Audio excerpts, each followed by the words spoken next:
श्री गणेशाय नमः। नमो नारायण।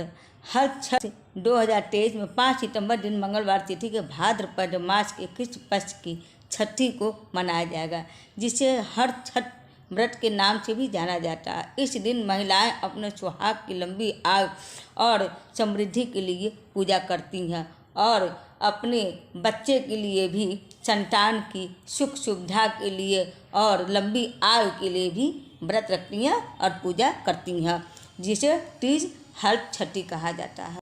इसको ललही छठ और रंधन छठ और तीज छठ और हल छठ इस सब नामों से जाना जाता है। इसका व्रत उत्तर प्रदेश, बिहार, झारखंड, छत्तीसगढ़, मध्य प्रदेश के कुछ जगहों पर बहुत ज़्यादा धूमधाम से मनाया जाता है। इस दिन भगवान कृष्ण के बड़े भाई बलराम का जन्म हुआ था और उनका शस्त्र हल है, इसलिए कहीं पर हल छठ के रूप में भी मनाते हैं और हल का पूजा किया जाता है। इसलिए इस दिन हल से जोता हुआ चीज़ को खाने के लिए मना रहता है। व्रती इस दिन टीना का चावल, भैंस का दूध, दही, महुआ और पूजा के लिए कुशा, महुआ का पत्ता और उसकी डाली छोटी सी लेके पूजा करती हैं। सुबह पूजा करके सारे दिन व्रत रखें और शाम को दही, टीना चावल और करमुआ का साग खाने का बताया गया है, क्योंकि ये चीज़ बिना जोता हुआ होता है हल से। इसके बाद दूसरे दिन आप स्नान करके पूजा करें और फिर पारण कर ले। भगवान जी का पूजा करने के बाद, नमस्ते करने के बाद सुमिर भवानी शंकर हरि गणपति को सिरनाग। हर छठी व्रत की कथा कहीं पुराण विधि गाय। हर छठी व्रत कथा। एक समय राजा युधिष्ठिर ने भगवान श्री कृष्ण जी से कहा कि आपने संसार की भलाई के लिए ही अवतार धारण किया, तो इस समय सुभद्रा और द्रौपदी अपने पुत्रों के मरने से शोकाग्रस्त हैं तथा अभिमन्यु की स्त्री उत्तरा का गर्भ भी अश्वत्थामा के ब्रह्मास्त्र से खंडित हो गया है। माता पिता को संतान के बिना अत्यंत दुखी होते हैं।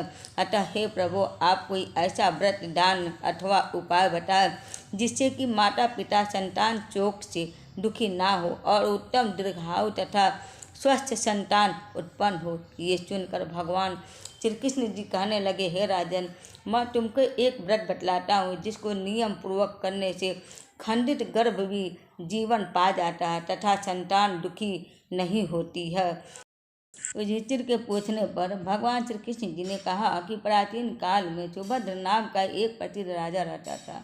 उसकी रानी का नाम सुभद्रा था और उनके एक हस्ती का नाम प्रतापी पुत्र था, जिसने अपने नाम से हस्तिनापुरी बचाई। राजपुत्र एक दिन धात्री के साथ गंगा जी में खान करने गया और गंगा जी में जल क्रिया करने लगा। इतने में ही एक ग्राह उसे जल में से खींच ले गया।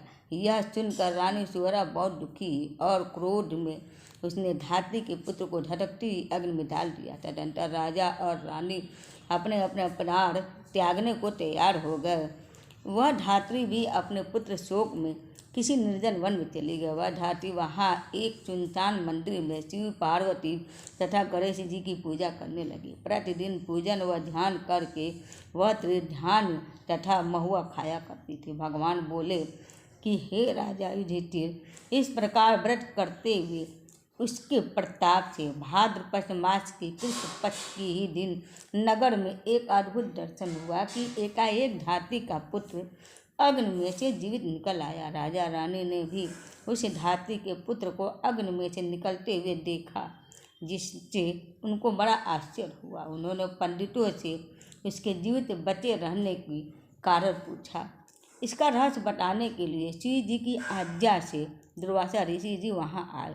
राजा ने दुर्वासा ऋषि जी को आया जानकर उनकी अगवानी करके अर्ध आदि से उनका पूजन किया तथा बारंबार नमस्कार करके धात्री के पुत्र के जीवित निकलने का कारण पूछा। दुर्वासा ऋषि जी ने कहा कि हे राजन, उस धात्री ने वन में जाकर नियम पूर्वक अति भक्ति भाव से भगवान शिव जी का स्वामी और कार्तिक पार्वती जी एवं गणेश जी का ध्यान पूर्वक स्मरण इत्यादि करते हुए श्रद्धा भक्ति भाव से नियम पूर्वक व्रत किया और पूजन किया। यह उस व्रत का ही प्रभाव है जिसके कारण से धात्री का पुत्र जीवित ही मिल गया। अतः आप भी वहां जाकर यह धार्मिक कर्म करें। श्री कृष्ण जी ने राजा युधिष्ठिर से कहा कि हे राजन, राजा और रानी ने दुर्वासा ऋषि को विदा कर दिया। तदुपरांत वे दोनों को साथ लेकर उस धात्री के निवास स्थान वन को गए। वहाँ राजा रानी तथा धात्री पुत्र ने उस धात्री को भगवान शिव का कुछ पलाश दाग के नीचे अति श्रद्धा के साथ पूजन अर्चना करते हुए देखा। राजा ने धात्री को उसके पुत्र से मिला दिया। धात्री ने राजा को इस उत्तम व्रत के महात्म को सब विस्तार से बता दिया। उसने कहा कि हे राजन, जिस दिन से आपके भय से त्रस्त में मैं यहाँ आई, मैंने केवल वायु को ही भोजन करते हुए भगवान श्री कार्तिकेय, पार्वती जी एवं गणेश जी की पूजा की है। एक दिन आधी रात के समय स्वप्न में भगवान श्री जी ने मुझे दर्शन दिया और कहा कि तेरा पुत्र जीवित हो गया है, क्योंकि तूने हमारा पूजन बड़ी श्रद्धा तथा भक्ति भाव से किया। यदि तुम्हारी रानी भी इसी व्रत को विधि पूर्वक करे तो उसका पुत्र भी उसको जीवित मिल जाएगा तथा और भी बहुत से पुत्र होंगे आपके। भगवान श्री कृष्ण जी ने राजा युधिष्ठिर से कहा कि राजन, भादों के महीने में कृष्ण पक्ष की छठी को यह उत्तम व्रत करना चाहिए। उस दिन प्रातःकाल स्नान करके क्रोध, लोभ, मोह त्याग कर व्रत को नियम पूर्वक कर लेना चाहिए।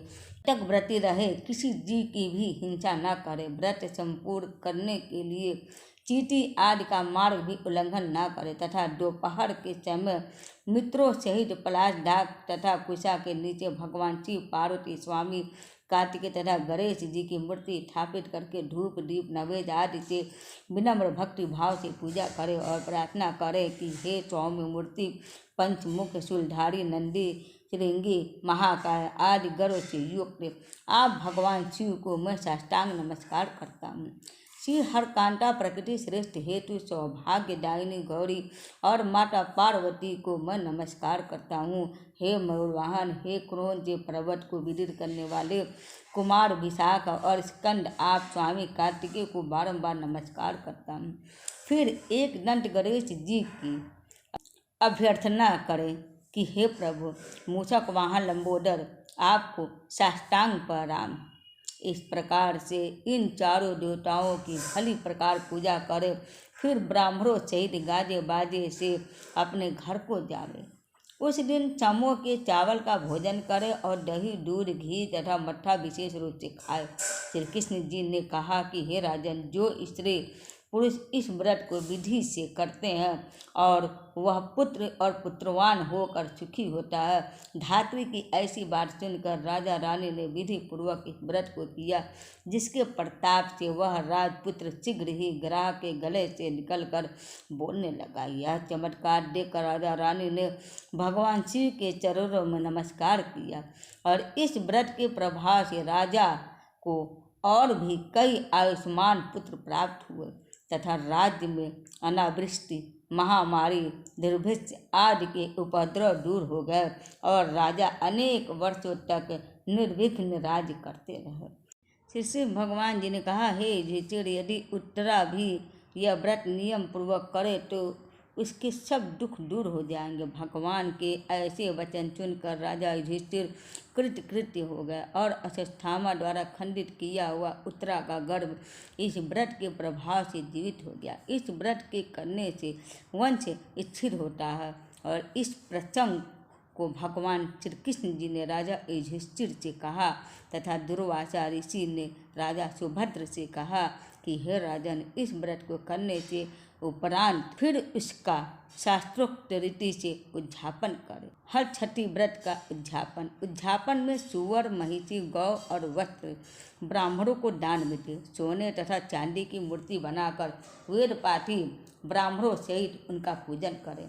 दुर्वासा ऋषि जी ने कहा कि हे राजन, विज्ञान धर्म निष्ठ राजा युधिष्ठिर ने भी इस व्रत को उत्तरा से करवाया था, जिसके प्रभाव से उसका अश्वत्थामा द्वारा खंडित हुआ उदर में हिलने डुलने लगा था।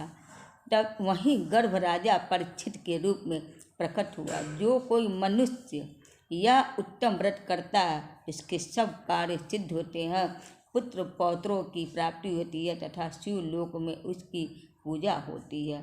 तो बोलिए हर छठी माता की जय।